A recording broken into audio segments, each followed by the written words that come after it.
Amazina ye yitwa Ndahimana, akaba avuka mu karere ka Ruhango. Gusa twebwe twamusanze muri Kigali. Yatuganirije atubwira ko yaje muri Kigali aje guhiga. Gusa na hano muri Kigali ngo byaranze. Kandi muri we aba yumva atasubira mu cyaro nta kintu afite. Aba naraje guhiga i Kigali ariko byaranze. Ubu wenda niyo witeka nyine nabategereje. Aremera gukomeza gushakisha agahigahiga kugira ngo wenda arebe ko yabona yo kwishyura inzu ndetse no kuba yafasha umwana we. Avuga ko hari umukobwa babyaranye, gusa kubera ubushobozi buke yari afite ntabwo babashije kubana. Umukobwa biwabo ndetse n'uwo mwana babyaranye biwabo. Ngo iyo arebye aho umwana we ageze ndetse n'ubushobozi afite, ababona uwo mwana gukomeza kwiga ishuri bitazakunda bitewe n'ubushobozi ngo afite ndetse n'umuryango we bose nta n'umwe wishoboye.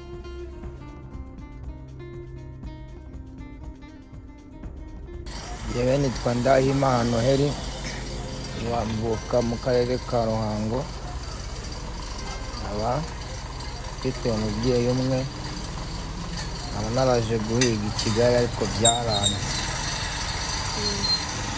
Ubu wenda niyo witeka nyine nabategereje. Uvuka mu karere ka Ruhango? Mu karere ka Ruhango, Murenge wa Kinazi. Wakuze gute? Kwanjye ubuzima busanzwe nyine nagiye mbamo mbana n'umubyeyi wanjye umwe, kugeraho kwiga biranga. Umwanzuro wo kuza i Kigali wo guhiga ariko byaranze. Ko mu buzima naciyemo nuko nguko umuntu aba yaje guhiga ariko ikanga, nuko nguko. Umubyeyi ufite umwe ni papa wawe ni mama wawe? Mama wanjye yarapfuye. Undi yarapfuye papa. Papa we yapfuye ufite imyaka ingahe? Mfite imyaka 6. Hanyuma se waje kujya mu ishuri wavuyemo kubera ubushobozi cyangwa? Kubera ubushobozi. Ubushobozi bwabaye buke buvuyemo. Wagarukiye mu wa kangahe? Mu wa mbere segonderi. Mu wa mbere segonderi. Hanyuma se hano muri Kigali ukoramo iki? Ni ukwiga umuntu ahiga kiyedi ariko nacyo cyarabuze. Hanyuma iyo kiyedi cyabonetse bigenda gute? Urya gute? Kiyedi cyabonetse urakora nimba ari 5,000 kayo kujya nyine andi kayeza n'uwo mubyeyi nawe akareba ko yigenza mu buzima busanzwe. Ariko itabonetse noneho? Habonetse uratuza ugakuraho nyine ukiyakira uvuga ati ubwo Imana niguha kandi kazi nuko. Hanyuma se hano muri Kigali ufite ahantu ho kuba cyangwa urakodesha? Turakodesha, nta hantu hafite ho gukodesha bisanzwe. Ubona se ukodesha? Ni ugushakisha nyine nkora icyo kiyedi kora kugira ngo nyir'inzu yubonye na make genda umuhanga kugira ngo nawe ubona yo kujya. Hanyuma se ntabwo uragira umuryango, ntabwo urashaka? Agize gutya nyine mfite umwana umwe kuko nitubana nawe numva ko ari ubwo buzima nyine. Tuganirizaho gato ku byagenze n'umwana. Umwana kwa kundi uhura n'umukobwa abaho gutyo, ariko cyo kumva numva namuteye inda nyine biyaki, ariko abiwabo giye ko nta bushobozi mfite kuba namushaka namwihorera nyine. Uwo mukobwa se mwarakundanaga? Twarakundanaga. Uwo mukobwa yabaga he? Yabaga i Kigali. Ariko ubu yagiye mu cyaro iwabo. Uwo mukobwa yabaga muri Kigali akora iki? Tubwire ko mwahuye nyine. Twahuye nawe akora akazi ko mu rugo. Wowe ukora iki? Nanjye nari ngiye gukora akazi ko mu rugo. Mwakoraga ahantu hamwe? Oya. Mwahuye gute nyine? Twahuye nyine twakoraga igipangu kimwe ariko byegeranye nyine. hanyuma biza kurangira umuteye inda. uteye inda mfite umwanzuro wo kwisubira mu cyaro byanze nawe asubira mu cyaro ngewe ngaruka i Kigali nuko ngo wowe waje kugaruka i Kigali. hanyuma se uwo mwana afite nk'imyaka ingahe? uwo mwana afite imyaka 13. Afite imyaka 13. none se ariga ariko nta bushobozi afite nyine bwo kugira ngo abe yakomeza kwiga. iyo ndebye aho ageze naho ngeze nanjye mba mbona nta bushobozi yaranjye nawe arivuyemo. uzanjye nawe arivuyemo? none se kubona nimba azagira asiziyemo ubwo sogonderi azayigate ni ikibazo. ubwo muri primaire biri kwanga uri kubona muri segonderi ashaka kuhagera? sogonderi mbona yahagera ariko nta bushobozi. nta bushobozi ufite? na mama wese nta bushobozi afite? ntabwo. ubu se mama we nta kazi agira? ntako. ubwo se umwana mubona gute ibyo kurya byiwe mukabona n'ishuri n'ibikoresho gute? wowe nta kazi ufite na mama we nta kazi afite? guhinga nyine apagasa nyine bisanzwe. arapagasa kugira ngo arebe ko yabona icyo kurya cy'umwana. hanyuma se wenda ujya uteganya ko mushobora kuba mwazabana n'uwo muntu? iyo mbonye ubushobozi njyewe twabana. ubonye ubushobozi mwabana? ubwo ahangaho uri gushakisha kugira ngo uzarebe ko uzashakana nawe? ariko byaranze nyine. iki ngiki wenda wumva wakwifuriza umwana wawe? iyo icyo namwifuriza ni ukugira ngo wenda abonye nk'umuterankunga wamufasha wenda nawe akiyigira byanshimisha. icyo wifuriza umwana wawe nk'iki se wumva wabwira uwo mukobwa mwabyaranye? ikintu namubwira ni uko azakomeze yihangane nyine kuko nta kindi narenza. reka wenda tugaruke gato ku buzima bwawe. ese ni nk'iki uba wumva wifuzaga gukora cyangwa se ikintu wifuzaga kugeraho kikaba cyaranze?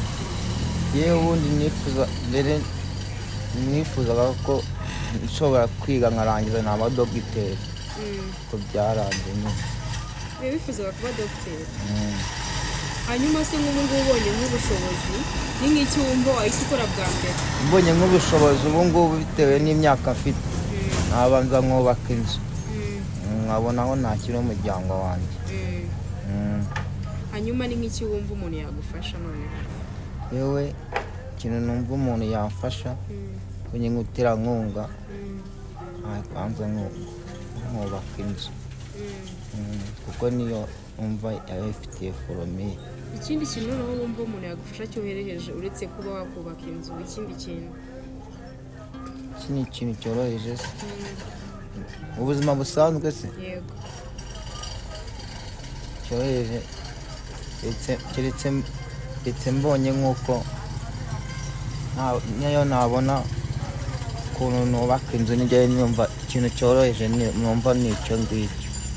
kubaka inzu nicyo cya mbere. hanyuma se ku bijyanye wenda n'umwana wawe ndetse n'umugore wawe ikintu wumva wenda umuntu yabafasha cyoroheje keretse mbonye nk'amafaranga wenda nkagura icyo babagenera umwana kwiyigira. ese ujya kubasura? ni rimwe na rimwe nka ryari mu kwezi? ubwo vuga mu myaka mu myaka nka ryari? nka rimwe mu mwaka. rimwe mu mwaka? iyo ugiye kumusura se wumva umwana we akikwibuka? njyewe ubwo aranyibuka ariko iyo ngira agahinda bisanzwe.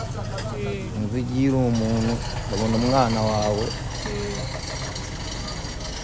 umubona rimwe mu mwaka mwakagombye kuba mwahorana ibintu birakubabaza cyane. rero gusa gahunda niyo witeka nyine kuko tubibara twebwe. ntabwo byakunda se ko wasubira nk'ahantu uwo mwana atuye ugakora ari uri kuba kugira ngo ubone umwana wawe hafi? yewe mfite nk'igishoro najyayo kabana avuga ati turabanye mfite n'agashoro ndavuga ngo ngiye kuba ngaha ndeba nk'uwo mwana yaba ari byiza. wakemera ukajya gucururizayo ukajya ubona umwana wawe? mbona umwana wanjye n'umuryango wanjye nyine bisanzwe. ko urabona nk'ubu kuba waraza i Kigali ukagenda nta n'ikintu ufite ugiye mu cyaro, niho bituma usanga twebwe ahubwo abantu benshi baguma muri Kigali nta kintu hakora, ukibaza ukuntu uzasubira mu cyaro abandi barageze hejuru, ukavuga ati sinajye nkatangirira he, ukigumira i Kigali gutyo. aho kugira ngo usubire mu cyaro nta kintu ufite wakigumira i Kigali. wakwigumira i Kigali, ariko ugiye mu cyaro ufite fondasiyo uheraho wakora. yego. hanyuma tubwire gato wenda ikintu cyaba cyarakubabaje mu buzima bwawe. ikintu cyaba cyarambabaje ukubera peri wanjye nigeze numvaga ibintu byose rero zabinkorera, akaba yaripfiriye. icyo kintu cyambabaje cyane, kuko ubuzima bwo tuburamo gutya ariko tuhumeka duhumeka, ariko umugabo yo kugukorera papa wawe iyo umubuze hari byinshi utabona. nicyo kintu mba cyambabaje cyane mu buzima bwanjye. hanyuma se ikintu basi cyaba cyaragushimishije? nta na kimwe. nta kintu kimwe cyagushimisha mu buzima? nta n'ikintu wigize wenda cyakubaye wenda ukumva ati ni icyerekezo cyabaye ariko cyarashimishije? nta kintu na kimwe numva cyashimishije mu buzima bwanjye. ibintu byose byakubereye bibi? byambereye bibi. gatoya turi kugana ku musozi, se ni nk'iki wumva wenda wabwira nk'abantu baba bakundana ariko nta mafaranga bafite, ateganya gushaka umuntu ariko nta mafaranga afite, ni nk'iki wumva wabwira? ikintu nababwira abo bantu bakundana babana, kuko n'undi baba barakundanye.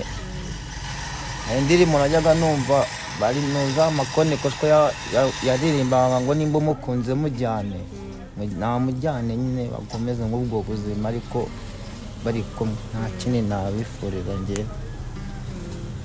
rero twebwe itsinda rya Bawe Ukuboko iyo tumaze gukoresha umuntu tumuha icyo kurya cy'uwo munsi, hanyuma iyo habonetse ubufasha umuntu ashobora kubunyuza kuri nimero ya telefone cyangwa akatwandikira muri comment. wowe tanga nimero ya telefone hagize umuntu ushaka gutanga ubufasha ku buryo yabunyuzaho. 078 554 34 108. urakoze.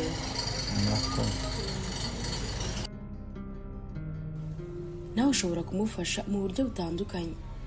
ubaye ufite akazi wakamuha akaba yakora, cyangwa ukamufasha mu bundi buryo akaba yabona uko akomeza kwishyura ishuri ry'umwana agakomeza kwiga. ushobora kumuha ubufasha unyuze kuri nimero ya telefone cyangwa ukatwandikira muri comment. nugenda kuri subscribe. ndabakunda cyane.